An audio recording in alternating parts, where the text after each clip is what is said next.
안녕하세요. 개념 끝장내기 화학짱쌤 장은경입니다. 만약에 말이죠, 우리가 무인도에 갇히게 된다면 먹을 물을 어떻게 얻을 수 있을까요? 바닷물을 직접 먹으면 될까요? 그럼 안 되죠. 탈수에 걸리죠. 바닷물을 이용해서 식수를 얻는 방법은 간단합니다. 바닷물을 증발시켜서 거기에서 나오는 수증기를 다시 물로 응결시켜서 그거를 식수로 이용하면 되는 것이죠. 이렇게 바닷물이라고 하는 것은 물과 염류가 섞여 있는 혼합물입니다. 이러한 혼합물에서 우리가 필요한 물질을 이렇게 분리하는 방법을 오늘 배워보려고 합니다. 그럼 오늘의 주인공 먼저 살펴보도록 할게요. 혼합물을 분리할 때는요, 그 각각의 물질의 특성에 맞춰 분리를 해야 되는데, 첫 번째는 끓는 점 차이가 나는 이러한 물질들이 섞여 있을 때 그 혼합물을 분리하는 방법에 대해서 배우고요. 두 번째로는 밀도가 서로 다른 물질이 섞여 있을 때 그 혼합물을 분리하는 방법에 대해서 공부해 보도록 하겠습니다. 오늘도 선생님과 함께 신나게 공부할 준비 되셨어요? 그렇다면 끝장내 개념들 만나러 같이 가볼게요.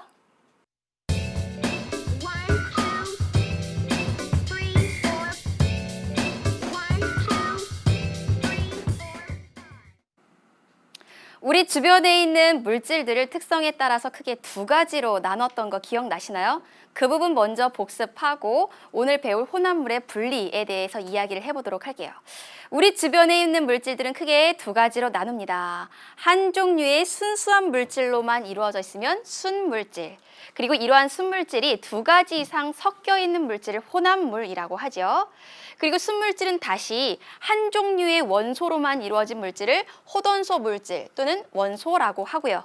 두 종류 이상의 원소들이 결합해서 만들어진 새로운 특성을 갖는 이러한 물질을 화합물이라고 합니다. 그래서 이 원소와 화합물은 순물질이라고 하며 녹는 점, 끓는 점, 밀도, 용해도 등등등 이 물질만의 독특한 특성을 갖게 돼요. 이 물질의 특성이 일정한 그런 특징이 있죠. 그런데 혼합물은요, 여러 가지 순물질들이 섞여 있는 물질이에요. 이 혼합물을 크게 다시 둘로 나눕니다. 골고루 섞여 있으면 균일 혼합물, 골고루 섞이지 않았으면 불균일 혼합물로 나누는데요. 균일 혼합물에는 공기, 식초, 바닷물 등등등이 있고, 불균일 혼합물에는 암석, 주스, 흙탕물 등등이 있죠. 이렇게 오늘의 주인공은 바로 이러한 혼합물입니다. 이러한 혼합물은 여러 가지 물질들이 섞여 있는데 이제부터는 이 혼합물 속에 들어있는 이 각각의 물질들을 분리하는 방법에 대해서 알아보도록 할 거예요. 그러면 왜 혼합물 속에 들어있는 물질을 분리해야 될까요? 바로 이 혼합물 속에 들어있는 성분들 중에 우리가 일상생활에 필요한 물질들이 들어있기 때문에 그래요. 우리 생활에 필요한 물질들을 뽑아내기 위해서 혼합물을 분리를 합니다. 근데 혼합물을 분리할 때는요, 그냥 아무렇게나 분리하는 것이 아니라 그 속에 섞여 있는 물질들의 특성을 이용해야 돼요. 그래서 제일 첫 번째, 끓는 점 차이를 이용해서 혼합물을 분리하는 방법에 대해서 먼저 알아보도록 할게요. 끓는 점 차이를 이용해서 혼합물을 분리하는 방법은 크게 세 가지가 있어요. 첫 번째는 증류, 그리고 분별 증류, 기체의 혼합물을 분리하는 방법이 세 가지가 있는데 그 중에서 증류라는 방법을 먼저 소개하도록 할게요. 증류라고 하는 것은요, 아래 그림에서 보는 것처럼 에탄올과 물, 둘이 서로 섞일 수 있는 그런 액체이죠. 서로 섞일 수 있는 이러한 액체 혼합물을 가열을 합니다. 뜨겁게 가열을 해요. 그러면 가열을 하면 에탄올과 물 중에서 누가 먼저 끓죠? 바로 끓는 점이 낮은 에탄올이 먼저 끓게 되죠. 이렇게 먼저 끓어나오는 기체를 다시 냉각시킵니다. 그렇게 해서 순수한 액체를 얻는 방법, 이러한 것을 증류라고 해요. 여러 가지 불순물이 섞인 그런 혼합물이 있다면 거기서 불순물을 제거하고 순수한 물질만 얻어서 순도를 높이는 방법이라고 할 수 있겠습니다. 그래서 불순물을 줄여서 순도를 높이는 방법, 이것을 증류라고 할 수 있어요. 그럼 아래에 있는 이 장치가 증류장치인데 증류장치에 의해서 어떠한 변화가 생기는지 시간에 따른 온도 그래프로 나타내 보도록 할게요. 에탄올과 물이 같이 들어있습니다. 그런데 이 둘을 동시에 끓여요. 가열을 하죠. 그럼 이 둘 중에서 에탄올이 먼저 끓게 되죠. 가열 곡선 보면요. 두 혼합물이 점점 온도가 올라가다가 온도가 완전하게 일정하지는 않지만 약간 일정한 부분이 있죠. 혼합물이기 때문에 이 부분이 완전하게 수평으로 나타나지 않지만 약간 이렇게 수평인 부분이 나타납니다. 여기에서는 바로 끓는 점이 낮은 에탄올이 끓기 때문에 이러한 구간이 나타나는데요. 여기선 에탄올이 이제 끓어서 기체 상태로 변합니다. 그러다가 에탄올이 다 끓어 나오면 다시 온도가 올라가죠. 온도가 더 올라가다가 이제는 완전하게 수평한 구간이 생깁니다. 이때의 온도는 100도씨이죠. 즉, 이 구간에서는 물이 끓어 나옵니다. 그럼 우리가 에탄올과 물이 섞여 있는 이 혼합물에서 에탄올과 물을 이렇게 분리를 하려면 어느 시점에서 실험을 종료해야 될까요? 에탄올은 이미 끓어 나왔지만 물이 끓어 나오기 전 여기에서 실험을 종료해야 됩니다. 그렇죠? 근데 여기서 실험을 종료한다고 하더라도 에탄올뿐만 아니라 약간의 물이 수증기 상태로 같이 포함되어서 여기에 나오게 돼요. 그렇기 때문에 이렇게 해서 얻어진 물질을 증류 장치를 이용해서 또 한 번 증류하고 또 한 번 증류하고 또 한 번 증류하고 계속 증류를 반복하다 보면 에탄올의 질량, 함량이 점점점 많아지고 에탄올의 순도는 높아지고 물의 양은 점점점 줄어들어서 에탄올을 물로부터 분리할 수가 있습니다. 이러한 방법을 증류라고 해요. 그럼 증류를 활용한 예를 보도록 할게요. 첫 번째, 바닷물에서 식수를 얻는 것도 증류의 한 종류입니다. 그럼 바닷물에서 어떻게 식수를 얻느냐? 바닷물 속에는 물뿐만 아니라 염류가 들어있죠. 근데 이러한 바닷물을 햇빛이 통과되는 이런 장치 안에다 집어넣어요. 그러면 햇빛을 받아서 바닷물이 따뜻해지겠죠? 그럼 증발이 될 겁니다. 그럼 이 속에 들어있는 물이 수증기 상태로 증발을 하다가 유리지붕 안쪽에 이렇게 물방울로 응결이 될 겁니다. 그럼 이러한 물방울이 쭈루룩 양쪽으로 이제 떨어지게 되면 이 양쪽 이 부분에 염분이 제거된 순수한 물을 얻게 되는 것이죠. 그렇죠? 이렇게 바닷물에서부터 물만 뽑아내는 과정, 증류라고 할 수 있고요. 다음 두 번째, 탁한 술에서 맑은 소주를 얻는 것, 이것도 증류라고 할 수 있어요. 그러니까 막걸리와 같은 이런 탁한 술을요, 가열을 합니다. 그럼 이 속에서 에탄올이 더 먼저 끓게 돼요. 그럼 에탄올이 끓으면서 기체가 되어 위로 올라가면 여기 찬물이 놓여져 있죠? 그럼 찬물에 의해서 증기 상태였었던 에탄올이 다시 액체 상태로 변해서 쪼르륵 이 소주꼬리 밑으로 이렇게 흐르게 됩니다. 이렇게 해서 이 부분에 에탄올이 모이는데 이때 일부분의 물도 같이 포함이 돼요. 그럼 이렇게 해서 만들어진 소주를 또 한 번 증류를 시킵니다. 계속 증류를 반복하게 되면요. 에탄올의 함량이 점점점 많아지고 물의 함량은 점점점 줄어들어서 에탄올의 순도가 높아집니다. 이러한 방법을 모두 증류라고 할 수 있어요. 그럼 증류와 굉장히 이름이 비슷한 분별 증류라는 방법도 알아보도록 할게요. 분별 증류라고 하는 것은요. 물과 에탄올처럼 서로 섞일 수 있는 액체가 이제 섞여 있는 이런 액체 혼합물에서 증류를 여러 번 반복을 해서 물과 에탄올을 동시에 다 얻는 방법이에요. 그러니까 각각의 성분 물질을 분리하는 방법을 분별 증류라고 한다. 그래서 이러한 방법은 물과 아세톤을 혼합한 이런 용액을 각각을 분리할 때 또는 원유라고 하는 것은 석유라고 할 수도 있겠죠. 이 속에도 다양한 물질들이 섞여 있는데 혼합물이죠. 이 속에서 우리가 휘발유라든지 경유라든지 등유 같은 것들을 분리할 때 바로 이 분별 증류를 이용하고요. 공기도 혼합물이죠. 질소, 산소, 아르곤 등등등 이러한 기체 성분들을 분리할 때도 바로 분별 증류라고 하는 방법으로 분리합니다. 그럼 분별 증류의 장치를 살펴보도록 할게요. 분별 증류의 장치는 증류 장치보다 조금 더 복잡합니다. 그럼 각각의 부위가 어떠한 역할을 하는지 그거 꼭 알아둘게요. 분별 증류 장치, 지금 둥근 바닥 플라스크 안에 물과 에탄올이 들어있습니다. 서로 섞일 수 있는 액체이지요. 근데 이들을 가열을 합니다. 근데 가열을 할 때요, 물과 에탄올 여기 아래에 콩알처럼 생긴 고체 물질이 들어있어요.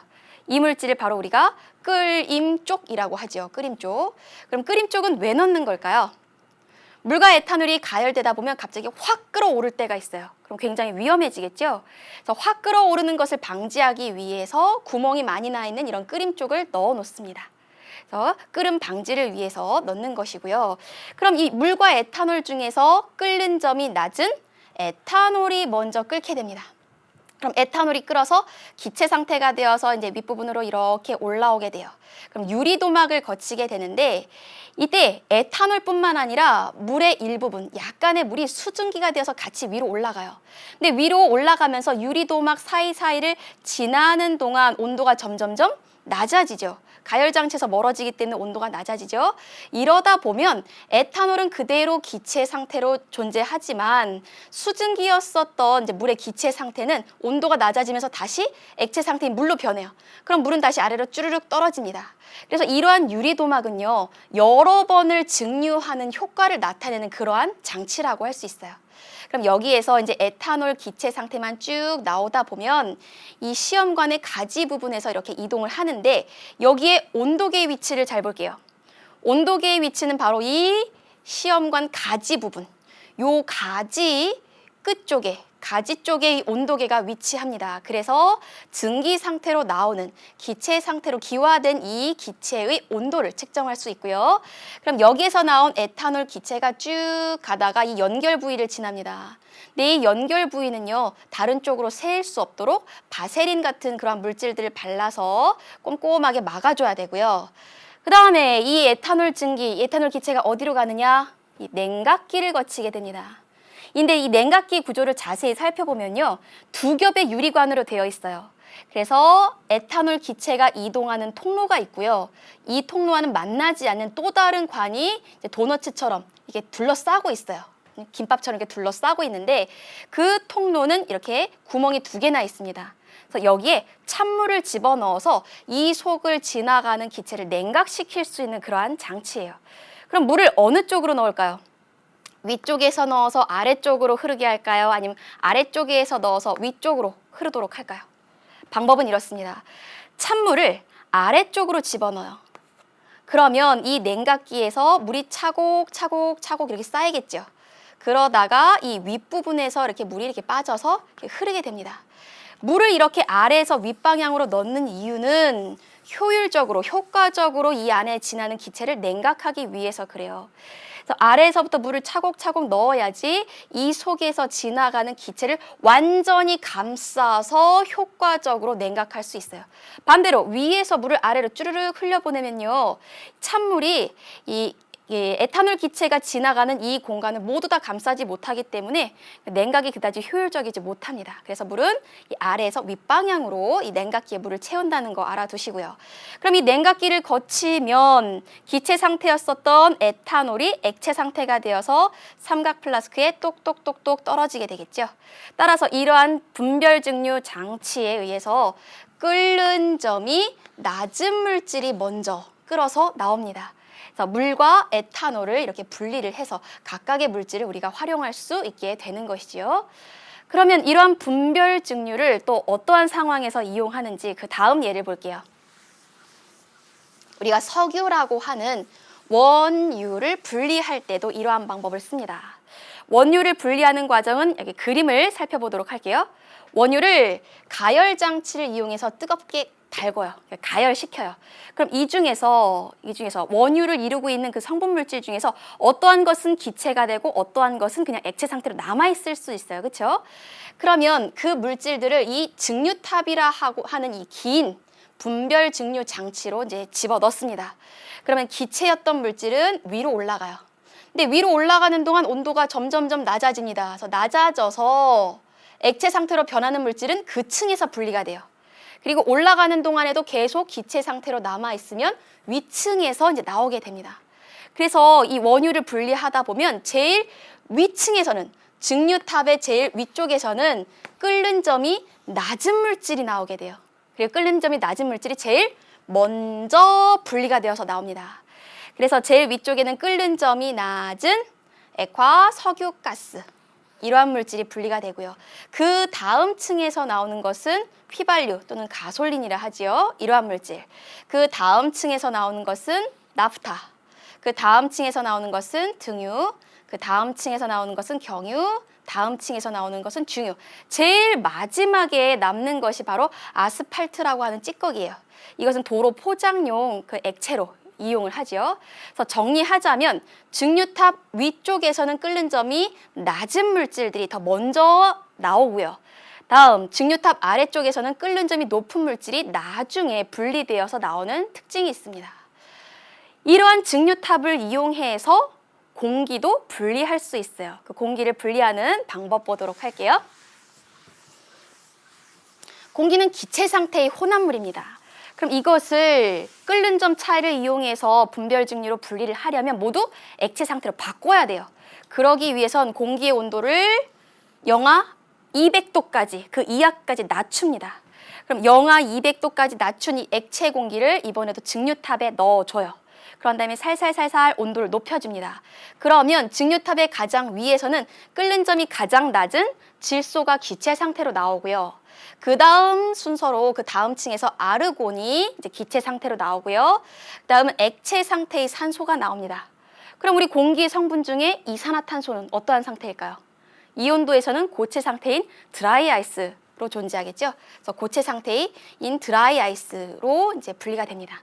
이렇게 해서 공기의 성분들을 끓는 점 차이를 이용해서 이렇게 분리를 할 수 있지요. 이러한 방법도 분별 증류라고 할 수가 있어요. 그러면 우리가 지금까지 증류랑 분별 증류에 대해서 배웠는데 이 두 개념이 약간 헷갈릴 수 있어요. 그래서 이 두 개념을 잠깐 정리하고 넘어갑시다. 5개념 바로잡기 볼게요.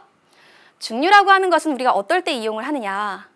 끓는 점의 차이가 비교적 큰 액체의 혼합물이라든지 아니면 끓는 점이 높은 고체가 액체 혼합물 속에 이렇게 녹아있는 경우, 그러한 경우에 그 액체 혼합물에서 순수한 액체를 분리하는 방법이에요.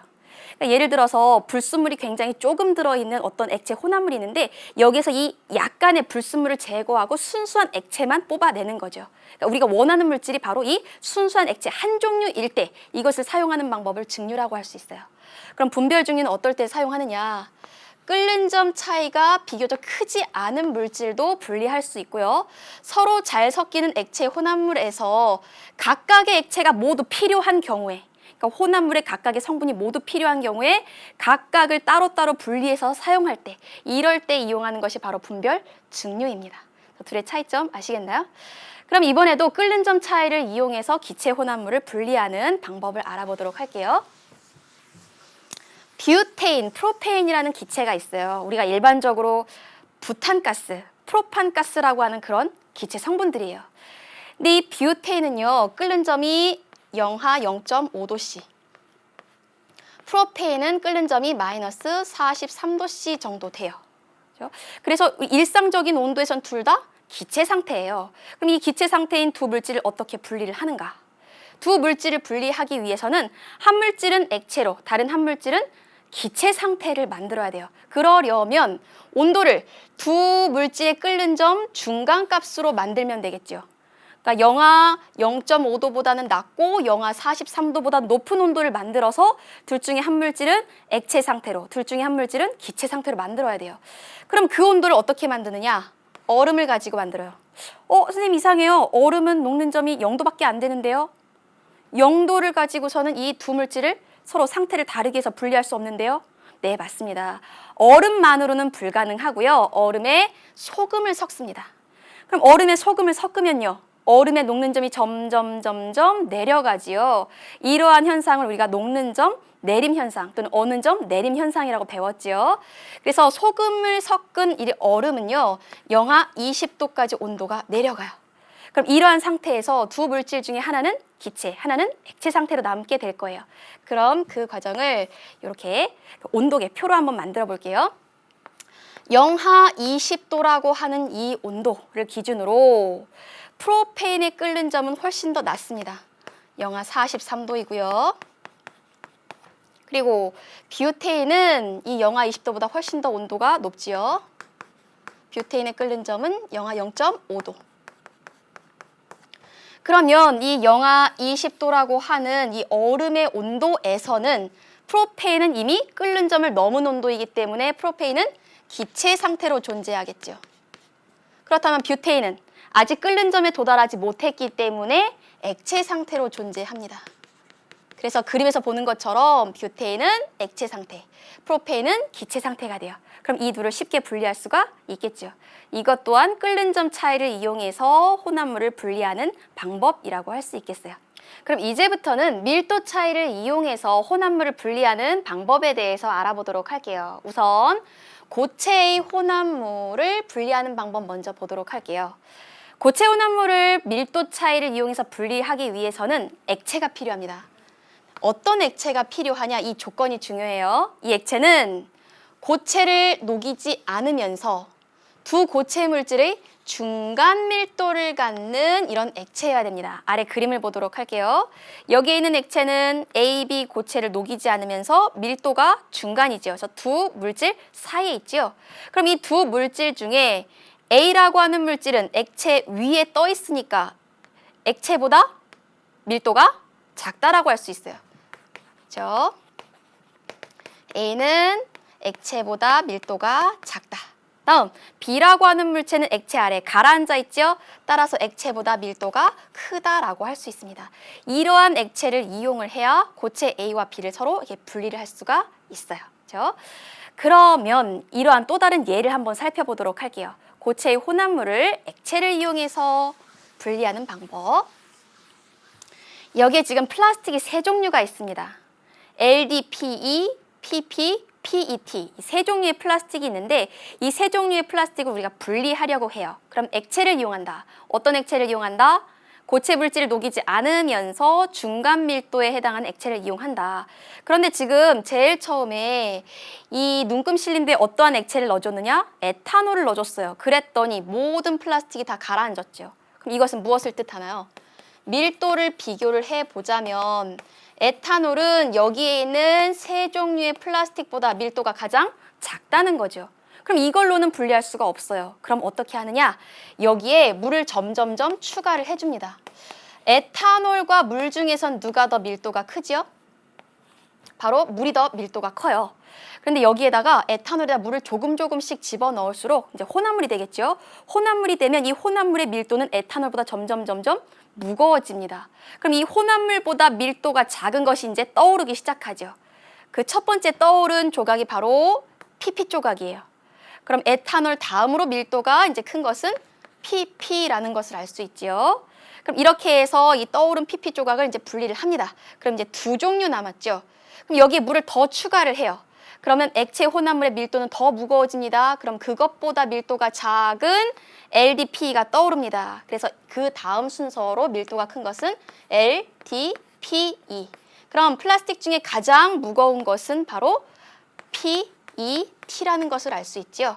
이렇게 해서 이 속에 들어있는 이 세 가지 플라스틱의 밀도의 크기도 알 수 있고 셋을 분리할 수가 있습니다. 그럼 지금까지 고체의 혼합물을 밀도 차이로 분리하는 방법을 배웠어요. 그럼 이번에는 액체의 혼합물을 분리하는 방법에 대해서 배워보도록 할게요. 액체의 혼합물은요. 어떠한 액체 혼합물을 밀도 차이로 분리할 수 있느냐? 조건이 있어요. 서로 섞이지 않는 액체들만 밀도 차이로 분리할 수 있어요. 서로 그럼 섞이는 액체의 혼합물은 어떻게 분리하죠? 끓는 점 차이를 이용해서 분별, 증류라는 방법을 가지고 분리를 하죠. 서로 섞이지 않는 액체 혼합물은 밀도 차이로 분리합니다. 그러면 서로 섞이지 않는 액체 혼합물 중에서 밀도가 작은 액체는 위에 뜨겠죠. 그럼 밀도가 큰 액체는 아래에 가라앉겠죠. 그렇게 해서 층의 구분이 생깁니다. 여기 예를 볼게요. 물과 식용유 중에 물은 밀도가 크고 식용유는 밀도가 작습니다. 그래서 물 위에 식용유가 뜨지요. 다음 물과 에테르 중에 에테르는 물보다 밀도가 작아서 위에 뜨고요. 물과 사이화탄소 중에서는 물이 밀도가 작아서 사이화탄소 위에 뜨고요. 간장과 참기름 중에서는 참기름이 밀도가 작기 때문에 간장 위에 뜨게 됩니다. 그럼 이렇게 해서 위층과 아래층이 이렇게 구분이 되었어요. 그럼 이 각각의 액체를 어떠한 방법으로 분리할까요? 그 다음 그림 볼게요. 액체의 혼합물을 분리하는 방법은 양에 따라서 방법이 약간씩 달라요. 액체의 혼합물의 양이 적을 때는 스포이트를 이용하고요. 액체 혼합물의 양이 많을 때는 분별 깔때기라고 하는 장치를 이용해요. 그러면 액체 혼합물의 양이 적을 때 먼저 볼게요. 서로 섞이지 않는 액체 혼합물을 집어넣으면 밀도가 큰 액체는 아래쪽에, 밀도가 작은 액체는 위에 뜨게 되겠죠. 그럼 스포이트를 이용해서 밀도가 작은 액체를 조금씩 이렇게 끄집어내는 거예요. 그렇게 해서 두 액체를 분리할 수가 있죠. 그러면 액체의 양이 많을 땐 어떻게 하느냐? 분별 깔때기라고 하는 장치가 있는데 우선 여기에 콕을 막습니다. 콕을 막고 뚜껑을 열어요. 그리고 이 혼합물을 이 안에 집어넣습니다. 그럼 한참 지나면 이번에도 이렇게 층이 생겨요. 그래서 밀도가 큰 액체는 아래쪽에, 밀도가 작은 액체는 위에 이렇게 뜨게 되죠. 그럼 이러한 상태에서 콕을 엽니다. 콕을 열면 아래쪽에 있는 밀도가 큰 액체가 아래쪽으로 쭈르르 하고 흐르게 돼요. 그래서 이 비커에는 밀도가 큰 액체가 담기게 됩니다. 그럼 이 사이의 경계면이 콕에 거의 가까워질 때쯤 되면 다시 콕을 꽉 잠그는 거죠. 그래서 밀도가 작은 액체는 분별 깔때기에 남고 밀도가 큰 액체는 비커에 담기도록 해서 두 액체를 서로 분리할 수가 있습니다. 이러한 방법으로 서로 섞이지 않는 액체 혼합물을 분리를 해요. 그러면 밀도 차이로 분리하는 일상생활의 예를 찾아보도록 할게요. 첫 번째, 사금 채취. 모래 속에 들어있는 금을 사금이라고 하는데 이것을 채취하는 방법은 이렇습니다. 우선 큰 그릇을 준비해요. 그리고 사금이 들어있을 것 같은 모래를 부어서 이제 그 그릇에서 넣습니다. 근데 물살이 이제 새도록 이렇게 흔들어요. 그러면 그 속에서 밀도가 큰 사금은 그대로 남아있고 밀도가 작은 모래는 물살에 의해서 씻겨 나가게 돼요. 그래서 사금이 남게 되죠. 다음, 벽시를 고르기. 벽시 중에서도 속이 알찬 벽시와 속이 알차지 않은 쭉정이 벽시, 이 두 벽시를 분리할 때는요, 소금물을 이용합니다. 소금물을 이용하면 소금물보다 밀도가 큰 알찬 벽시는 아래쪽에 가라앉아요. 그리고 밀도가 작은 쭉정이는 위에 뜨게 됩니다. 이렇게 해서 벽시를 골라낼 수 있고요. 달걀 고르는 것도 마찬가지입니다. 소금물을 이용을 하면요, 밀도가 큰 신선한 달걀은 아래에 가라앉고요. 오래되어서 수분이 빠져나간 밀도가 작은 오래된 달걀은 위에 둥둥둥 뜨게 됩니다. 이렇게 해서 신선한 달걀과 오래된 달걀을 구별해낼 수 있고요. 다음에 혈액. 혈액 속에는요, 적혈구, 백혈구, 혈소판 같은 혈구가 있고 액체 성분인 혈장이 있어요. 근데 이 혈구와 혈장을 분리를 할 때는 어떻게 하느냐? 이 혈액을 튜브에 넣어서 원심 분리기에 돌립니다. 그러면 밀도가 큰 혈구는 아래에 가라앉고 밀도가 작은 혈장은 위에 이렇게 뜨게 돼요. 그래서 여기에 진한 부분은 혈구, 위에 노란 부분은 혈장이라고 생각하시면 돼요. 다음 키라고 하는 거, 오줌 싸면 이 키를 이제 뒤집어 쓰는 그런 풍습이 있었죠. 이 키는 곡물에서 돌을 이라든지 쭉정이를 걸러낼 때 쓰는 그러한 도구예요. 그래서 키를 이제 까부른다라고 하는데 여기에 곡물을 넣고서 이제 키질을 하게 되면 밀도가 큰 돌은 이 안쪽에 모입니다. 그리고 밀도가 작은 쭉정이는 이 끝부분에 모여요. 그럼 우리가 먹을 수 있는 그러한 곡물은 이 정 가운데에 놓이게 됩니다. 이렇게 해서 우리가 이 곡물을 이제 골라내는 것이죠. 이러한 모든 방법은 다 밀도 차이를 이용한 분리의 방법이라고 할 수 있어요. 그럼 우리 지금까지 끓는 점 차이를 이용해서 혼합물을 분리하는 방법, 밀도 차이를 이용해서 혼합물을 분리하는 방법을 배웠죠. 각각에 해당하는 예들을 꼭 매칭해서 알아두시길 바라요. 지금까지 공부한 내용 문제를 풀어보면서 다시 한번 점검해 보도록 할게요.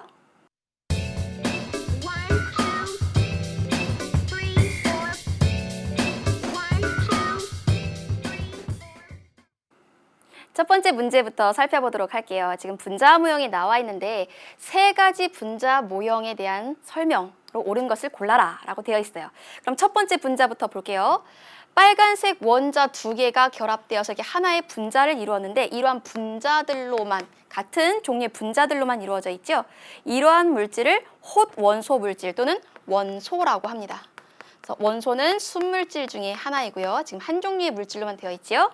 다음 나는요, 빨간색 원자로 이루어진 분자 그리고 파란색 원자로 이루어진 분자, 두 종류의 분자가 섞여 있어요. 따라서 얘는 혼합물이라고 할 수 있겠죠. 다음 다는요, 빨간색 원자와 파란색 원자가 결합한 이러한 한 종류의 분자로만 이루어져 있습니다. 이러한 물질을 우리가 화합물이라고 하지요. 그리고 화합물도 순수한 물질에 해당합니다. 그럼 이렇게 정리를 해서 아래에서 답을 찾아보도록 할게요. 첫 번째, 가는 녹는 점과 끓는 점이 일정하다. 가는 원소예요. 원소는 순물질이기 때문에 물질의 특성인 녹는 점과 끓는 점이 일정하다라고 할 수가 있습니다. 그래서 1번에서 바로 답이 나왔고요. 다음 2번 볼게요. 나, 혼합물입니다. 혼합물은 가열곡선에서 수평한 부분이 뚜렷하다? 혼합물에서는 가열곡선의 그 수평한 부분이 뚜렷하지 않지요. 이 뒷부분이 잘못됐고요. 다음 2번, 나와 다는 균일 혼합물이다. 나는 혼합물이지만 다는 순물질이지요. 그래서 3번 틀리고요. 다음 4번, 다는 두 가지의 물질이 섞여 있다. 지금 두 가지 물질이 아니라 한 가지의 물질입니다. 그래서 이 부분이 잘못됐고요. 5번, 다는 성분 원소의 성질을 모두 가지고 있다. 지금 여기 보면 파란색 원소와 빨간색 원소가 결합되어 있죠. 이렇게 각각의 원소들이 결합을 하게 되면 각각 원소들이 가지고 있었던 성질을 잃어버리고 새로운 성질의 물질이 만들어져요. 따라서 5번도 틀립니다. 정답은 1번이 되겠습니다. 그럼 그 다음 문제 풀어보도록 할게요. 그림은 일기압에서 액체 A와 물의 혼합물을 가열할 때 시간에 따른 온도 변화를 나타낸 것이다. 이에 대한 설명으로 옳은 것만을 이제 보기에서 골라라 하는 문제네요. 가열 곡선을 보면요. 처음엔 온도가 올라가다가 약간 일정해지는 부분이 있어요. 근데 정확하게 수평은 아닙니다. 왜냐하면 혼합물이기 때문에 그렇죠. A와 물이 섞여 있는 혼합물이기 때문에 완전하게 수평은 아니지만 약간 수평한 부분이에요. 그럼 이 가 부분에선 어떠한 일이 생기느냐? 바로 A라는 물질이 끓습니다. 그런 다음에 A라는 물질이 완전히 끓어 나오면 다시 온도가 올라가다가 100도씨라는 온도에서 다시 수평한 부분이 생겨요. 나라는 구간이죠. 그럼 여기에서는 물이 끓기 때문에 이러한 수평한 부분이 생기는 거죠. 이렇게 정리를 해두고 아래에서 답을 찾아보도록 할게요. 첫 번째, 기억. 분자 간의 인력은 A가 물보다 크다? A가 물보다 먼저 끓었어요. 그렇다는 것은 A의 끓는 점이 물보다 낮다는 것이죠. 분자 간의 인력이 작을수록 끓는 점도 낮은 특성이 있어요. 따라서 분자 간의 인력은 A가 물보다 작다라고 바꿔야겠지요. 그래서 기억 틀리고요. 다음 니은. 가에서 그러니까 A가 끓어나오는 구간에서 시간이 지남에 따라 액체 혼합물 속 A의 비율이 점점점 감소한다. 액체 혼합물에서 A라고 하는 물질이 기체 상태로 점점점 빠져나가죠. 그래서 혼합물에서 액체 A의 양은 점점점 줄어듭니다. 그래서 니은은 맞고요. 다음 디귿 볼게요. 나 구간에서 가해준 열에너지는 상태 변화하는 데 모두 다 사용된다. 그렇죠. 물이 끓는 동안 온도가 일정하게 유지가 됩니다. 그 이유는 물이 기체 상태인 수증기가 되기 위해선 분자 운동이 활발해야 되는데 그때 필요한 에너지를 가열해준 열로 충당을 하죠. 그래서 온도가 가열함에도 불구하고 올라가지 않고 일정하게 유지가 되는 것이지요. 따라서 정답은 니은과 디귿이 되겠습니다. 그럼 그 다음 문제 풀어보도록 할게요. 그림은 분별증류 장치이다. 이에 대한 설명으로 옳지 않은 것은 이라고 되어 있네요. 그럼 아래를 보기를 보면서 하나씩 왜 맞고 왜 틀리는지 설명을 해보도록 할게요. 첫 번째, A. A는 온도계가 있는 부분이지요. 온도계의 밑부분은 가지 부근에 오도록 장치한다. 네, 맞습니다. 가지 부근에 오도록 장치를 해야 여기서 끓어나온 기체 상태의 물질의 온도를 측정할 수가 있어요. 1번 맞고요. 다음 2번. B는 여기 B 유리도막 부분이죠. 이 유리도막은 여러 번 증류하는 효과가 있다. 네, 맞습니다.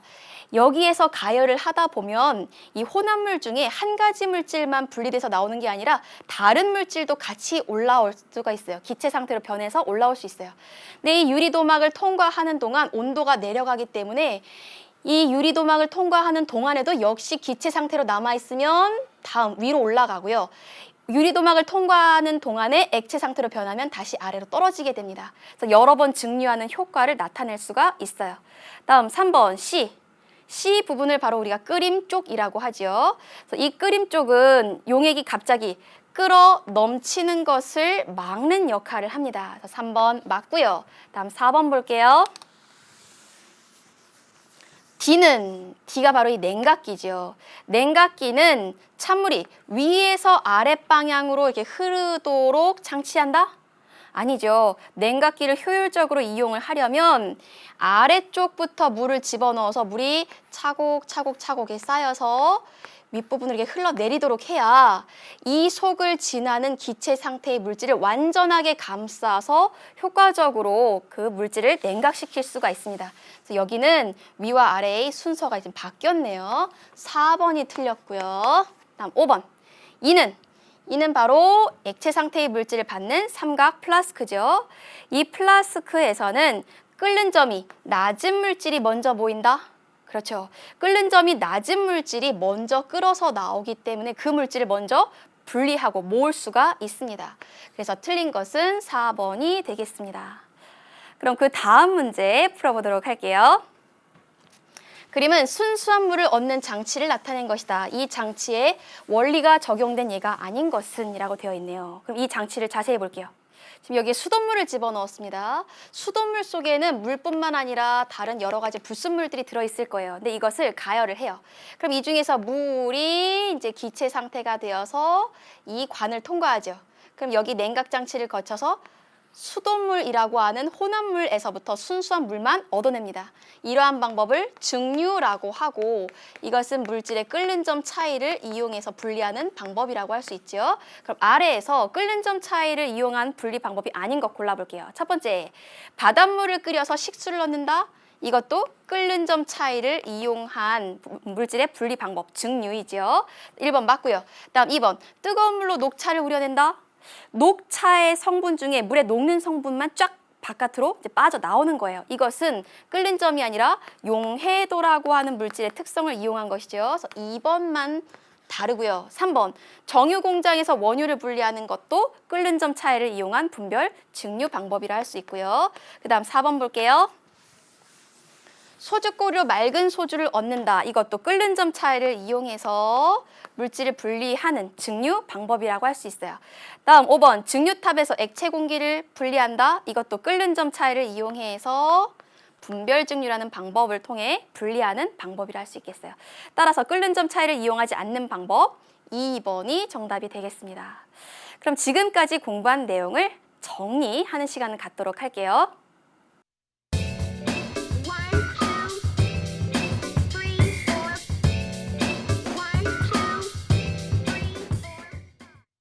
첫 번째, 서로 잘 섞이는 액체 혼합물을 가열하여 끓는 점 차이에 따라 순서대로 나누어 분리하는 방법을 분별, 증류라고 하지요. 다음 두 번째 볼게요. 서로 섞이지 않은 액체 혼합물을 밀도 차이로 분리할 때, 특히 액체 양이 많을 때 이 도구를 이용합니다. 이 도구의 이름은 분별 깔때기입니다. 분별 깔때기 사용하는 방법도 꼭 숙지해 두세요. 오늘은 끓는 점 차이와 밀도 차이를 이용해서 혼합물을 분리하는 방법에 대해서 공부했습니다. 공부하다가 모르는 것은 그냥 지나치지 마시고 Q&A 게시판에 꼭 올려주세요. 다음 시간은요, 용해도 차이와 이동 속도 차이를 이용해서 혼합물을 분리하는 방법에 대해서 알아보도록 하겠습니다. 오늘도 고생 많으셨고요. 다음 시간에 다시 만날게요. 여러분 안녕!